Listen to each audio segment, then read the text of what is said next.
Hello everyone, welcome to our webinar Wednesday.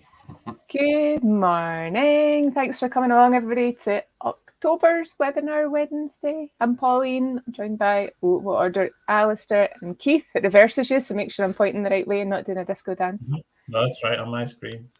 Yeah, excellent, got it right.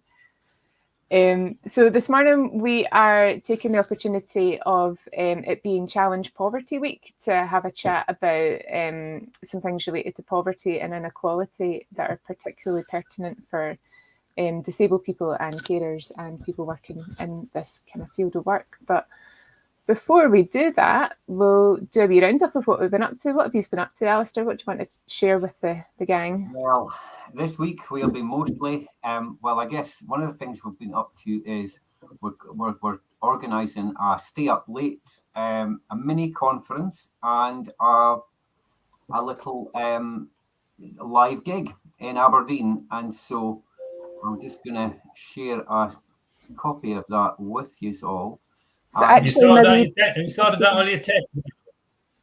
Have I started out on my what? Sorry, I was going to say. You sorted out your tech for that, Alistair. Yeah, is all the tech sorted out? The tech, yes. Oh, yes, we're well sorted. It's excellent. Yes. So this is this Friday. So 2 days time, and so it's a mini conference. East End Football and Social Club, just along a bit from Pittodrie. And it's in conjunction with the Learning Disability Group of Aberdeen and Shire. And we're going to have a conference 3 till 6 with a focus on things like New Roots Home, which we've obviously talked about on here before. Have a bit of a discussion about working with people stuck in hospital.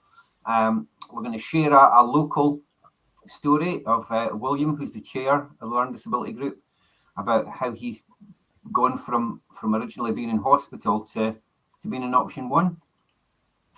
We're going to have a little bit of a discussion on the subject of dating can be difficult, and look at some of the particular issues about being disabled and having different people maybe making judgments about what your intentions are and the difficult issues around about all the social cues of dating. We've got Louise joining us from Dates and Mates Aberdeen for that as well.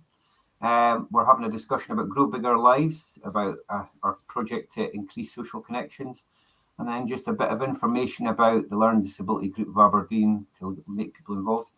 And then in a very dangerous move, we're offering free buffet and sandwiches while we set up the bands, and then from 7 till 11, we've got a great selection of tunes. So we've got Creates, got their Makaton Choir, and then the Create Rock Band.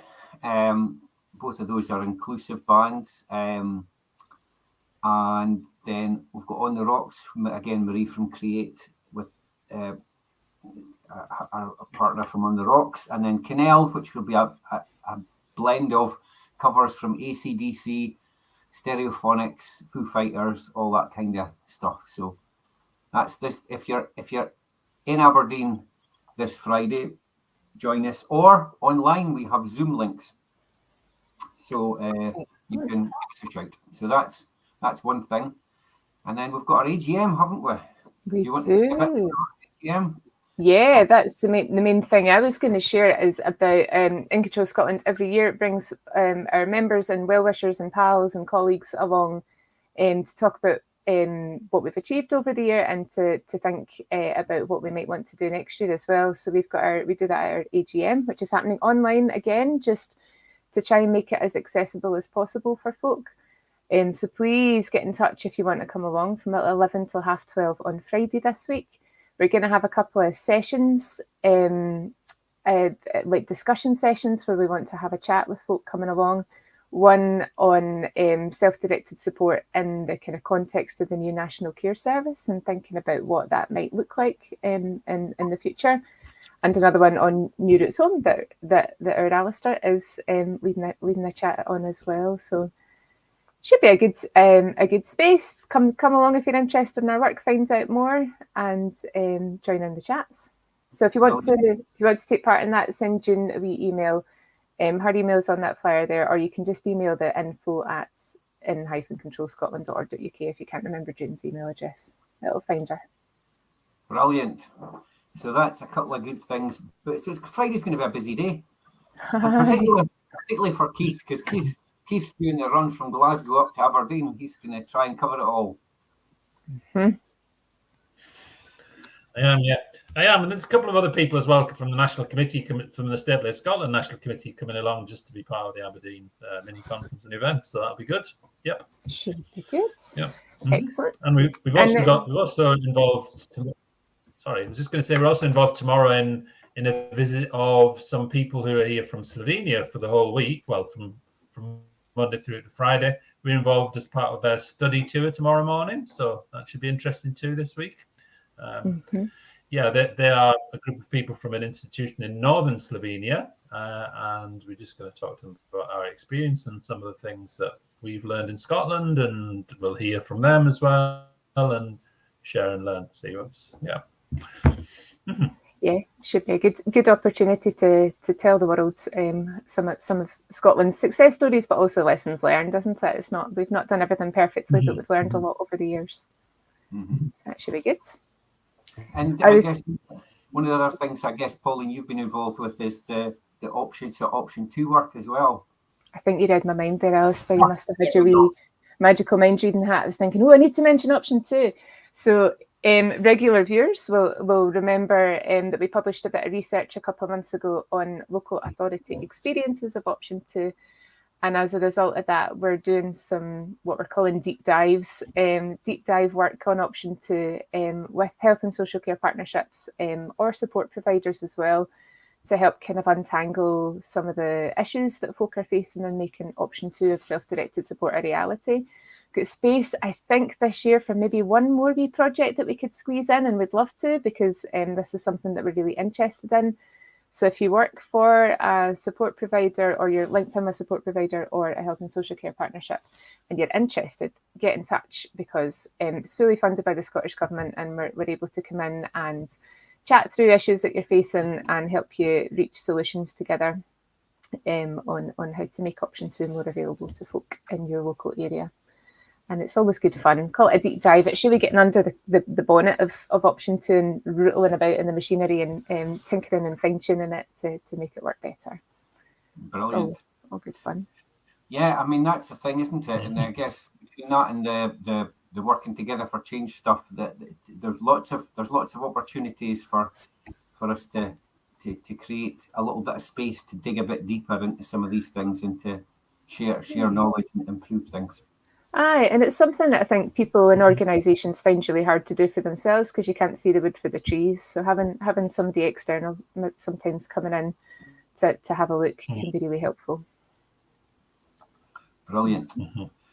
I think so. I think that's a sort of a role that In Control Scotland can take on quite well as well. That sort of critical friend, independent voice view of things that are happening. And I was just going to remind people, as we showing some of the comments, is that if you are watching live, you can make comments, and we will share them with everybody else who's watching live. So please do, if you've got anything that you want to say, anything you want to share, or any comments that you want to make about the things that we are talking about, please send in your comments by using the comments box, which should be at the right-hand side of your screen as you're looking. And yeah, and this is the topic that we're talking about today, I think, is the main topic on everybody's lips, isn't it? At our last webinar, I said I felt like every other conversation we were having was about social care recruitment. I think the other set of every other conversation I'm having is about the cost of living crisis and how difficult things are. So will we kick off our chat around about that?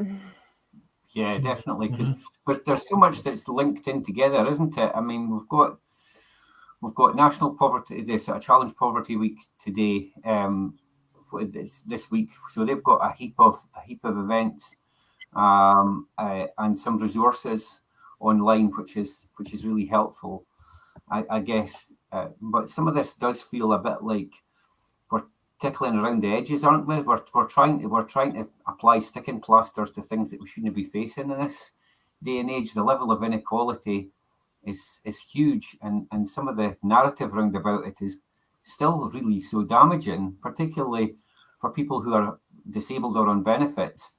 I just feel that there's been so much blame and so much, oh, well, if folk just worked harder, if folk just did this, which showed a remarkable lack of insight and lack of understanding and empathy for the problems that some people are facing. It's interesting that now we are seeing a bit of a backlash against that with like the Enough is Enough campaign and things like that. And I guess before I rant on too much, I guess I wonder, Keith, could you share maybe a bit about some of the Challenge Poverty Week stuff? Yeah. So if you want to go to the Challenge Poverty Week website, it is just simply challengepoverty.net, and each day this week has got a different theme to it, and we're not actually going to stick with the theme today because we're going to focus our discussion around social care. But if we go here, this is challengepoverty.net, and there's a theme to each. It's a full week of conversations around challenging poverty, with a different theme for each day. So here we can just see some of them. And today's theme is social security, but we are obviously not really going to just stick with that theme. Saturday's theme is health and care, and Sunday's theme, for example, is housing and our public services. So each day's got a different theme, and each theme has a different set of asks associated with it. So if you go to the theme about health and social care, it suggests some things that you can think about, and also some things that you can do, and hashtags to use. And they've got some specific asks around, for example, increasing investment into community-based mental health services, and also they have some specific acts around carers. Around carers, protect carers from poverty by. They have 3 points there that they put up. So some really interesting stuff up there, and easily accessible. challengepoverty.net. Yeah, thanks for sharing that, Keith. I think thank you. And people might be wondering why we're using this space to talk about this, and I don't think that many people will be wondering, but there's such a clear link between the kind of aims and that kickback that you mentioned, Alistair, about I think most people would think that Scotland is a compassionate country. We're a country that has really strong legislation that's founded on human rights-based principles and the principles of fairness and dignity and equality.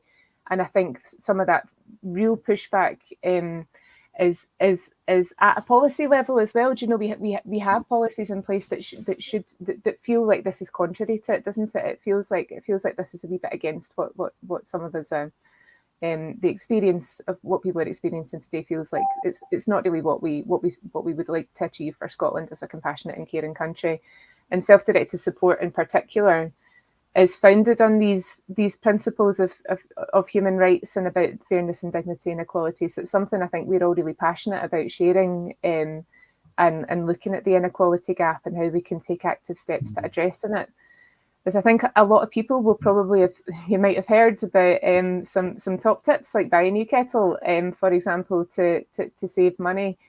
And there's an awful lot of information out there available to folk about how you can try and save a few quid here and there by looking at the way that you spend, or the way that you structure your bills in your household and all the rest of it. But we were quite interested in talking about this from a action that you can take and change that you can support to make happen at an individual level. So making sure you're looking at not just those buy a new kettle type tips, but what are you entitled to? What are you making sure that you're getting everything that this amazing human rights-based legislation that we have in Scotland entitles you to have, but then also leveling up to think, well, so what can we do next? What action can we take? So it would be nice to spend a wee bit of time thinking about some of the real tangible actions that people can take, and what we think about some of those as well. Because you've already mentioned carers, disabled people. These are folk that are disproportionately affected by these cost of living crisis. So.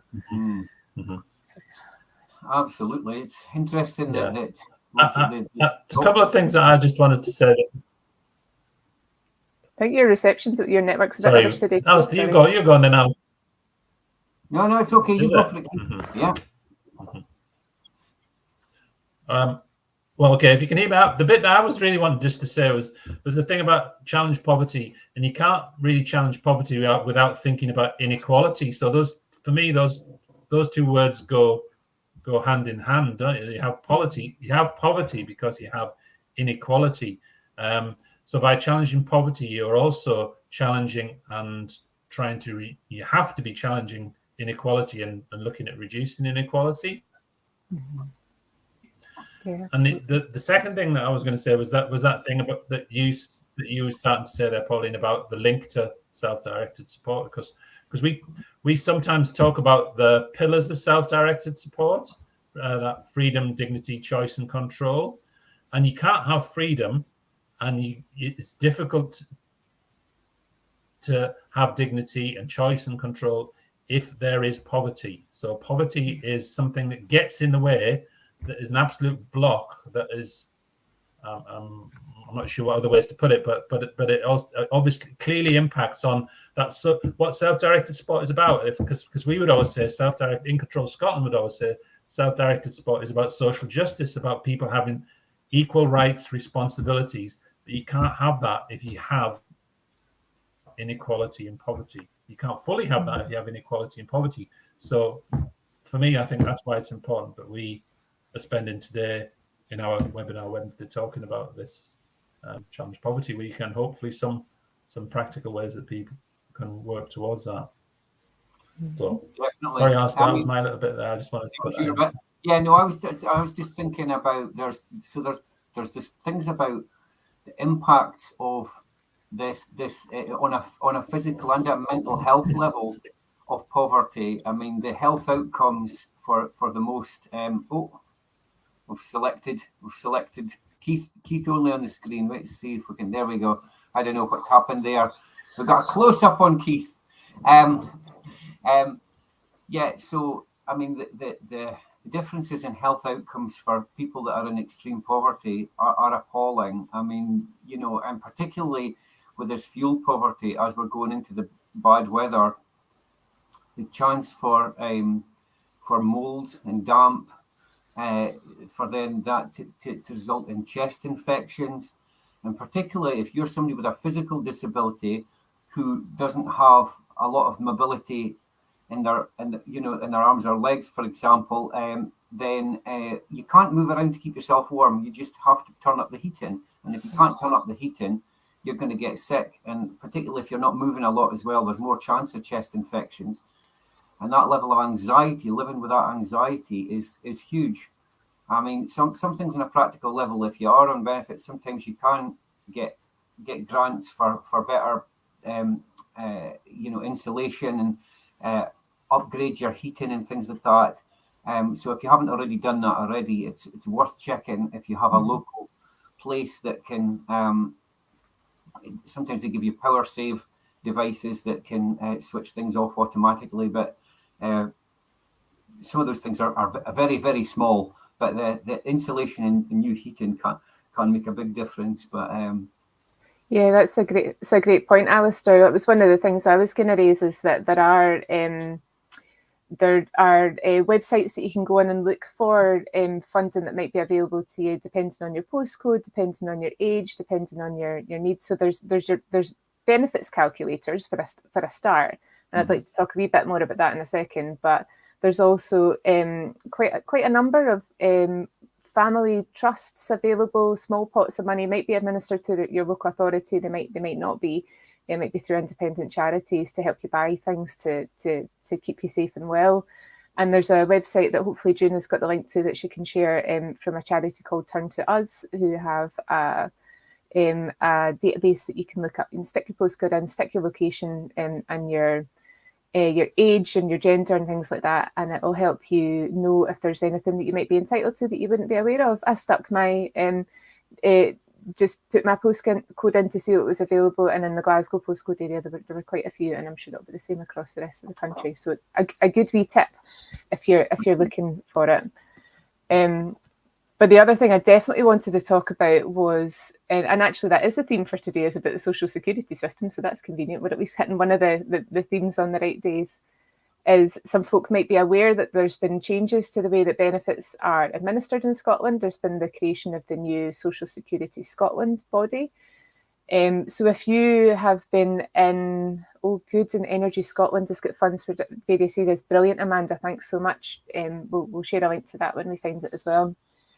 So Social Security Scotland has taken over the administration of some benefits in Scotland, and if you're in receipt of adult disability living allowance, DLA, or personal independence payment, PIP, you automatically get transferred over to this new system, so you don't need to do anything. And I know a lot of people have been thinking, oh jings, what do I need to do about this to make sure I still get my benefit? You don't need to do anything if you're already a customer. You'll get moved over. But if you or somebody you're caring for is coming up to age 16, then it's just something to be aware of, that it's got a different name, it's got a slightly different process. The new process has removed the private checkers, the people that were doing the assessments aren't in place in this new system. So the ambition is that it should be fairer and more transparent. So please do go and have a wee look on the Social Security Scotland website. Just before we go off of that one, just to be, I'd be interested to find out if anybody's watching how they're experiencing this new system, because I spoke to a mum yesterday who'd applied through it in July, and she's still not heard a result yet. And I had a look. There was a Freedom of Information request, said that only, I think it was about 14% hadn't been processed within 10 weeks. So it does sound like that's her experience seems to be at the minimal end. There's not many people waiting as long as she is, but I'd be interested to hear other people's experience, because obviously the hope of this is that this happens quickly as well as being fair. Yeah, brilliant. Thanks, Alistair. Yeah, please get in touch, give us your feedback on any of the topics we're talking about today, please do. The other one about benefits that I was going to mention is I learned through looking into stuff for Challenge Poverty Week is that attendance allowance is quite underclaimed. If you're of state pension age and you have a long-term health condition or a disability, you're entitled to an additional benefit called attendance allowance. And apparently this is really underclaimed. Lots of people don't know that they're aware of it. And especially when those folk that you're talking about, Alistair, folk who get physical disabilities or folk with learning disabilities who have a particular age, make sure you're aware of this, because it is an entitlement and it is underused. And there's I think, we've set June up with loads of links. Sorry for spamming you. But Age UK have got a link on their website about how to make sure that you're getting entitled to benefits for folk of state pension age. So that's a really important one, just to shoehorn in there. Just thinking though, just as you've been mentioning that, Pauline, this is not one of the problems about how we're approaching tackling poverty, is that we have lots of little safety net things to try and catch people, rather than just a decent basic standard for everybody for a quality of life. I mean, it was interesting that within the last couple of years that the Scottish Government did explore this idea of a universal basic income, and it would seem in line with a lot of what the Scottish Government's trying to do to improve equality, but they felt they judged that they didn't have the powers as a devolved parliament to actually carry it out. It would be quite interesting to do something. I know Wales is involved with some, and that across in Europe there's been experiments in it. But one of the examples that was given from, I think, years ago in America was one of their cities, one of their administrators went bankrupt, and they stopped being able to provide some of the services. They actually just spent the money given the money to the people who are poor, rather than providing loads and loads of different, benefits. And they actually found that they spent less money and people were actually better off. So which sounds a lot like self-directed support as well, isn't it? Yes. Sorry. So it's about trust and dignity and rights-based approaches, isn't it? So yeah. And the thing that Alistair mentioned there in Wales, that was the trial for care experience young people, wasn't it? To put all care experience young people, or a portion of care experience young people in Wales on a universal basic income model, rather than it being the usual hoops to jump through for statutory entitlements. So what you sharing here, who's sharing this? Is this Alistair? Is this Keith? No, it's Keith. Keith. Yeah, sorry, it's me. Yeah, I think that is still going on, isn't it? As well, that bit in Wales. So it is, yeah. But this is just the Basic Income Scotland website, so you can access that, find out a little bit about some of the work that's been going on so far about universal basic income in Scotland. That's easy to access. It's just basicincome.scot, and then you get to the information about that there. So that's just what is basic income, what's happening in Scotland, latest news and updates. Yeah. And there's also some in Control Scotland as part of Citizen Network as well. There's some Citizen Network thinkers across the UK looking at this as well, isn't there? So if folk are interested in reading a wee bit more beyond Scotland, have a wee look at the Citizen Network website and see if there's anything that tickles your fancy to read and find out more about. Because it's a dead interesting concept, and there's evidence behind it. So something that would be great to see, I'm sure. Yeah, definitely. It's definitely starting to shift, though, isn't it? That some of the stuff in the media about the way that policies are targeting people, particularly the turnaround about the higher level tax rate cut, that even the Tory party, said this is too much. It's quite amazing to see that shift, where we're actually saying that while people are on their knees, that the richest getting richer. We can't just keep going like that. Yeah, definitely. Read the room. They didn't read the room. No. One of the other, if we're thinking about other practical things that to make sure folk are getting what they're entitled to, it'd be good to talk a little bit about carers as well, I think, and carers providing millions of hours of unpaid care and often unrecognised for their caring duties and responsibilities. And it's really interesting. So I've been speaking to quite a few carers groups recently, or we have actually across the whole team. And there's definitely there's some super interesting things happen. I've spoke to 2 different people who are interested in or progressing setting up the equivalent of a trade union for carers, to bring carers together to have a collective voice and to champion for essentially better conditions for carers, which is really cool, really interesting piece of work that's happening. Probably too early to give away too many names and secrets for it, but I really hope that people will be able to share a bit about that soon. So a very because they are if you take it at brass tacks, they're a big workforce, unpaid carers, huge workforce in Scotland. It's interesting though, as part of our New Roots homework, we've been obviously working with some people who are trying to be supported to move out from hospital. And one of the conversations I've had in the last couple of weeks has been about, because it's been so hard to find paid support, the hospital was asking, what is the minimum that the family would accept in order to support him at home.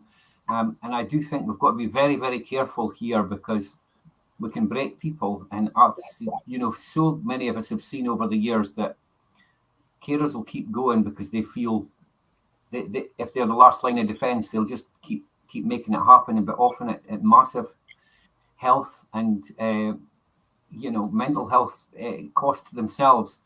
So I think that if you're in a situation where you're being asked to pick up the pieces because you can't recruit or whatever, it's about getting a bit of support. So something like that is a fabulous idea, isn't it? Because I think sometimes otherwise it's just like, well, if not me, then who? But we've got to put some responsible. And if you're a professional in there, you've got to say, rather than just asking them to keep picking up the pieces, well, what's safe and what can we go along with, and what do we need to intervene and try and protect people? Absolutely, and we do again have great legislation to support the rights of carers. So again, if you're reasonably new to caring, or you're not clued in on what your entitlements are, please encourage you to go along and speak to your local carer centre. They're always amazing sources of information and support, and they'll help you. There's a statutory obligation for you to have a carer's assessment, have a needs assessment done of your needs as a carer. And there might be extra support in terms of financial, but also that much needed well-being and emotional support as well that comes at such a challenge for unpaid carers. Yeah, please make sure you're getting what you're entitled to. Yes. Mm-hmm. Mm-hmm.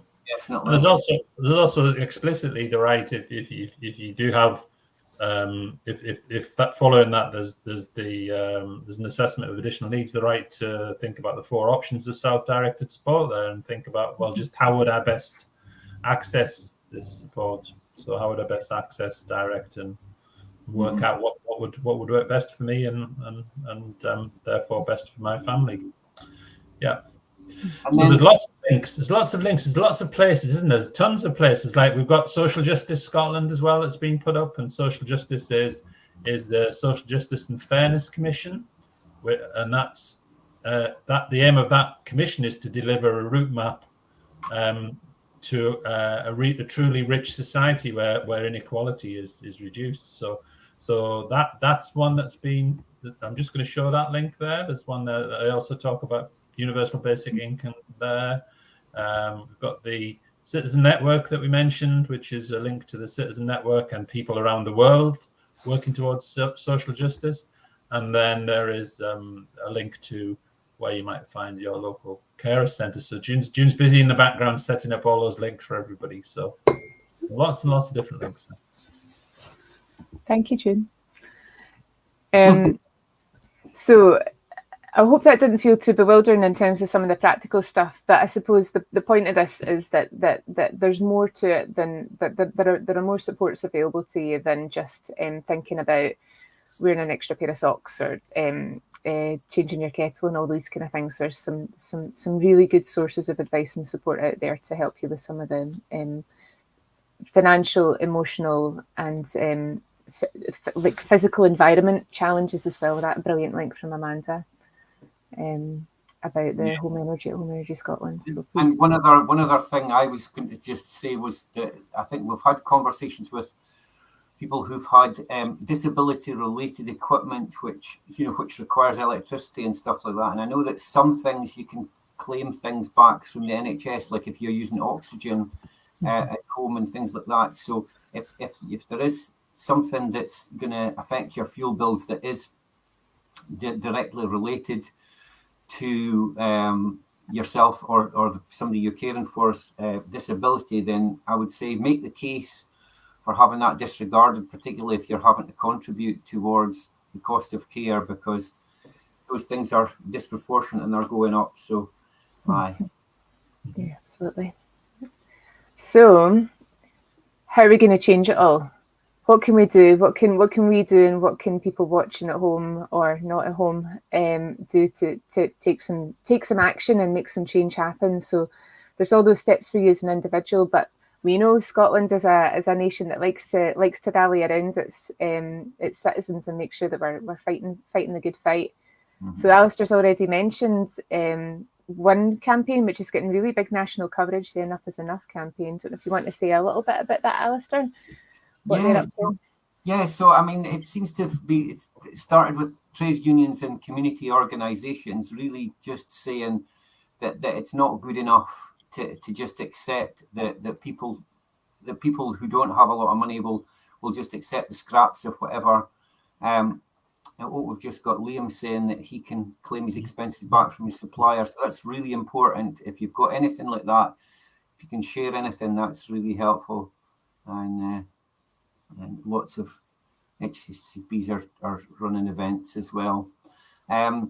So I think it's changing that narrative from oh well, you know, if we raise our head above the parapet, we'll be just called scroungers, and we should be thankful for what we're getting. And you get these little stories of one person that did this, that, you know, that they shouldn't have got access to, rather than many people. So I reckon that generally a lot of how things have been portrayed in the media as well has been, you know, use of language like holding people to ransom when people strike and things like that. So I think if we're all less tolerant of some of these really damaging messages, stand up and say what things are unfair. I mean, there were a bunch of demonstrations across the UK on the 1st of October, and I guess there'll be more in the future if things don't change. I suppose one of the things we can do is really lobby our local councillors, MSPs, MPs, and say, what are you doing to support this? Really pay attention to what their narrative is. Are they part of this, or are they part of something different? That's a really good point, Alistair, and a timely one for Challenge Poverty Week, because there are templates that you can use on the Challenge Poverty Week website to write to your MP. So in particular, for the asks that Challenge Poverty Week is making, but so you can use those templates, or you can just write to your MP or a local elected member about things that are of importance or that are relevant to you. Remember, your local government or your national government officials, they work for us. So it's up to us to tell them what the issues are, so that we can make sure that our views are represented in decision making and policies. So please do pop along to a local councillor surgery or write a letter to your MP or MSP. Yeah. Amanda's just raised the one about food banks, I guess, as well. Again, it's something that we shouldn't be having to rely on in a fair society, but there's a massive demand for it. Yeah, absolutely. There's just a whole load of resources in the resources section on that Challenge Poverty website, including things for schools, but also campaign resources, the model letter that you spoke about there, then a whole range of media resources, and toolkits as well. So toolkits for different groups. So lots and lots of stuff for that. Brilliant. Thanks for sharing. Website there, yeah. And I suppose the other thing being, if you don't think this applies to you, it might apply to somebody you know. So please be a source of information for somebody who maybe doesn't have much access to the internet, because a lot of these resources are online. So if there's any way that you can think about telling folk about what's available to them and what they're entitled to as well, because the digital gap is huge as well, particularly for older people or people with disabilities. 100%. That sort of thing about, if you've got like in Aberdeen, we've got a resource called Scarf, which looks at all the energy and heat and stuff. If it might be helpful if you can give somebody a lift down to see around, you know, these are the resources, and to have a physical appointment, that'd be much more useful than trying to set up a virtual one if somebody's not great or doesn't have the ability to connect online. Those could be the differences between getting the help and not. Mm-hmm. Definitely. And there's also I know another wee pile of resources. There's, if you work for if you're a manager or a leader in an organisation and you're thinking, what can I do for my staff and my team and my volunteers and the people that are helping keep our business operating, then there's some good resources. I did a quick Google this morning and I found a couple. There's the CIPD, Kent Chartered Institute for Professional Development. I was going to say, I think I got that wrong, but I got it right. They've got a hub for employers as well for some practical things, or some things that you can think about to support your workforce as well. So please, if you're managing or leading an organisation, have a wee look and see if there's anything that you could be doing to make sure that, because in-work poverty is at an all-time high as well, and actually making sure that people that are working for you know about their entitlements to whether they might have care and responsibilities, they might have be eligible for other sources of support. Share those links to the to the resources that we've already shared as well to your teams. June's just agreeing with that comment about 70% of children living in poverty have at least three members of their household in employment. And so again, lobby your employer if you are in employment.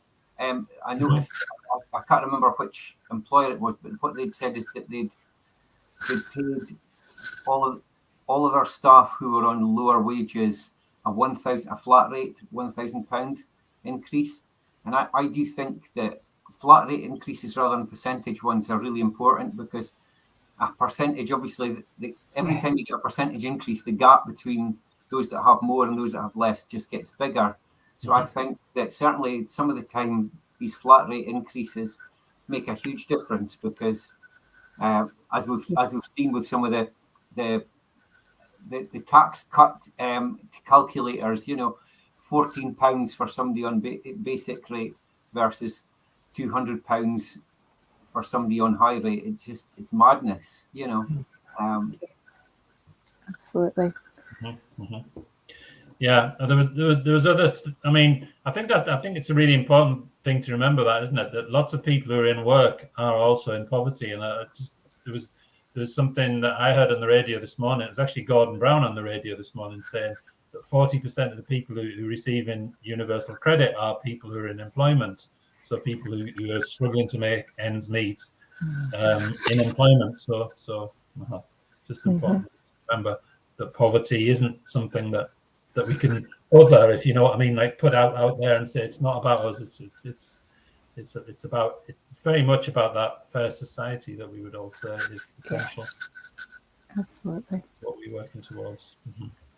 So I think the only other resource, I think it's been shared already, is there's the Scottish Government have launched a new campaign on cost of living crisis called, I think, Cost of Living Support Scotland. I think I might have already seen it come up in the links, but just to highlight that it's got a wealth of resources and information and links, again, digital. So please think about how you could share this to somebody who's not digitally got digital access, but loads of links to local authority support, to energy support, to benefits advice, to loads of different. It's a good hub, a good place to start if you're only going to look at one link for things that you think might make a difference to you, somebody you care for, or somebody have a look at that one, because it's got an awful lot in it. A good place to start. So, any final thoughts on any of this? So I think what I would say is poverty. We would hope we wouldn't have this conversation in a year's time, or 5 years' time, or 10 years' time. I'm sure that we will, and there will be people still trying to address these challenges. But it doesn't mean that there aren't things that we can do. And poverty is about inequality, and it's also about inequality of opportunity as well for people. So I think, as well as the purely financial aspects, which we definitely need to address, we need to address the other opportunity aspects as well. So that's my final thoughts on it. Yeah, definitely. I would say this the same, that we just have to make sure that we don't tolerate this, and we don't even sit by and while other people are making comments in social media and things like that, insidious comments, things that undermine the idea that we're all equal, and just keep an eye out for one another. If somebody's really struggling, try and find ways that we can, because we're often too proud to accept help. I mean, Amanda made the point about, if you have to visit a food bank, but some people won't take the support that they're entitled to because they feel embarrassed about it, and I think we just got to look out for each other and try and do what we can to keep each other feeling okay about this stuff. But it does feel a bit too close to survival rather than actual life, and that's what we talk about in Control Scotland, is having a good life. And it sounds like, a lot of the time just now it's scrabbling about just trying to survive, and that's not living. So we've got to try and make sure that in each aspect, whether it's as organisations, as individuals, that we do what we can to move beyond this in the coming months. I know there's a lot of things have impacted on this, but there's so much that we can, as a society, do better. Yeah, absolutely. Lovely, thank you. And I would just say, as a final thing for me, is if you're having a look on the Challenge Poverty Week website, there's a load of events happening. Some of them are virtual, some of them are taking place in your area. So if this is something you're interested in campaigning and taking action and making change, either in your local community or more nationally, have a wee look, sign up for an event. Share a tweet, hashtags and resources are all on the website. Please do take part, because this is all of our responsibility to work for a fairer and more inclusive Scotland. So thank you very much for that rabble-rousing webinar. And we'll see everybody, hopefully see some of you at the AGM on Friday, and if not, we'll see you at either our lunchtime sessions taking place over the month or next month, same bat time, same bat channel, on Webinar Wednesday. See you Thanks later. so much, everybody. Bye. Bye.